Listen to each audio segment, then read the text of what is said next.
Over my lifetime, I've probably had, oh my gosh, hundreds of people ask me, what is cystic fibrosis? How did you get cystic fibrosis? Why do you cough so much? How do you treat it? All kinds of really crazy questions. I'm going to attempt to answer a lot of those and demystify a lot of that stuff as I go through these videos. I hope you find them interesting.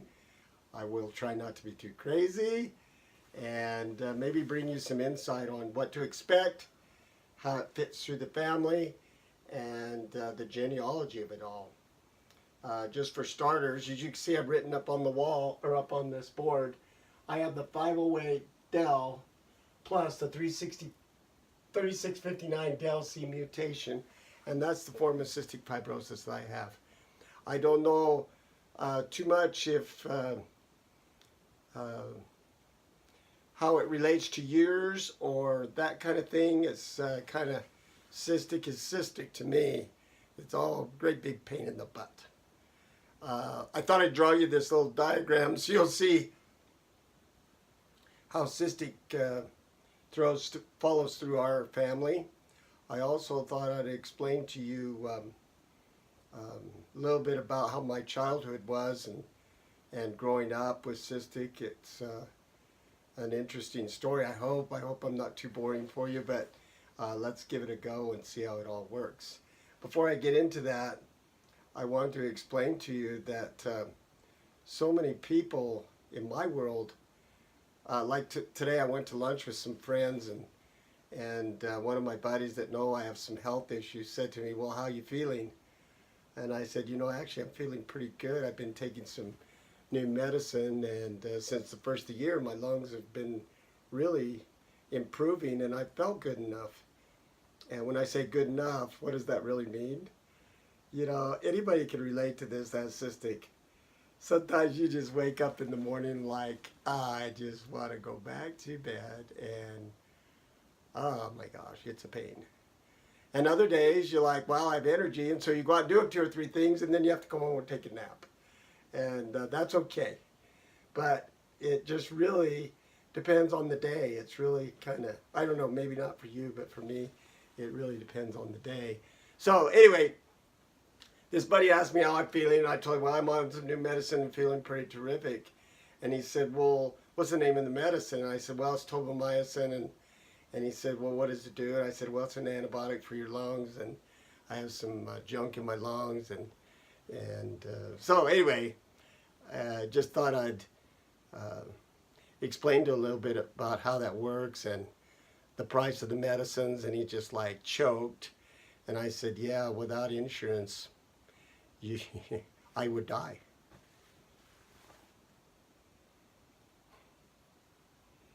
That's a sobering thought. I am really grateful for doctors and scientists, the Cystic Fibrosis Foundation, all these great people that care for us and they worry about us. Since when does a doctor call you on the phone or write you personal letters or texts? I just can't even believe how good a care they take care of me. In fact, here's really funny. When I was first diagnosed, I went over and took a sweat test at the Phoenix Children's Hospital. And it was really funny because I walked in to take the test, and because it was a children's hospital, the chairs were about this tall. And I sat down like a little kid being punished in Sunday school class or something. But anyway, the lady looks over the counter and she says, where is Joe Hatch? And I said, it's me. And she didn't start laughing, but she's like, you're too big to have cystic fibrosis. Anyway, so that was kind of a comical way to do that. But I tested positive to the salt test that they gave me, and so I just, started getting treated at the Phoenix Children's Hospital by a doctor, and he was really wonderful, and I actually was able to start taking some medicine for my stomach, the Creon type medicines, and it made such a difference in my life. In fact, I still remember going out to eat with a friend, and I ate some of those pills before I ate lunch. It was the first time in my life that I ate, and afterwards I didn't have a stomach ache. I mean, can you believe it?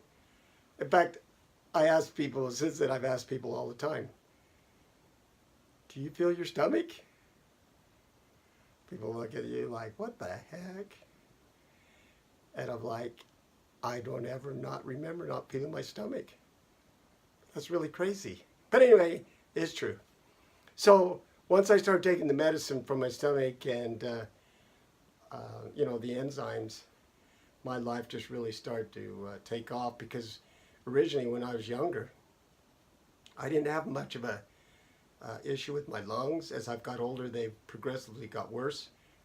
But when I was younger, it's mostly with just my stomach, as I said previously in another video. But anyway, getting back to the genealogy here, I wanted to show you this. By the way, I am not an artist. I do not draw. I wished I had that talent. But anyway, you're going to have to deal with stick people here, just so you understand. So here's my mom and my dad. They had 6 children over their life. This is my sister, Joan. Joan died when she was 2.5 years old. In the 40s, actually. My parents were in the service, and she died from lung complications. Well, lo and behold, as we found out later, she had cystic fibrosis. Same symptoms as me. In fact, isn't that baffling? You have a sister who died for 2.5 years old. I'm 64 years old, still alive and kicking and doing well. In fact, I would say I'm thriving. So why is the difference? Well, it's modern medicine. Therapies, doctors, treatments, and just general better care. So anyway, it's unfortunate that she's gone. But anyway, getting back to the story. So I have my sister, my brother Chris, my brother Jim, my sister Mary, me, and my little brother Ed. So here we all are. So my parents had 6 children. 2 of the 6 had cystic fibrosis, which pretty much matches the exact formulas that you can see if you read Google. And from what I understand, about 25% of people with offspring have cystic fibrosis children. A couple more are carriers of the disease, and yet they won't have offspring unless they marry another carrier. So that's how that works. So moving on, my dad had a sister. She obviously, by the drawing, has a husband, and they had several kids. One of the children got married, had a wife. They had an offspring. That sounds funny. They had a son, and he lived to be just shy of 19 years old. And he had a lung transplant when he was like 18 years old. It was able to prolong his life for about, 12, 14 months, I believe. But anyway, he died about 5 years ago. And we miss Andrew. God rest his soul. Anyway, so getting back to this, I hope this was informative. I hope that you could learn something. Feel free to write on responses down below if you have questions or something I can answer for you. And maybe we can help each other learn things. I would appreciate any input to the channel, because I'm just getting started here. Want to be a benefit to the community. If you like the video, please subscribe. I would appreciate that very much.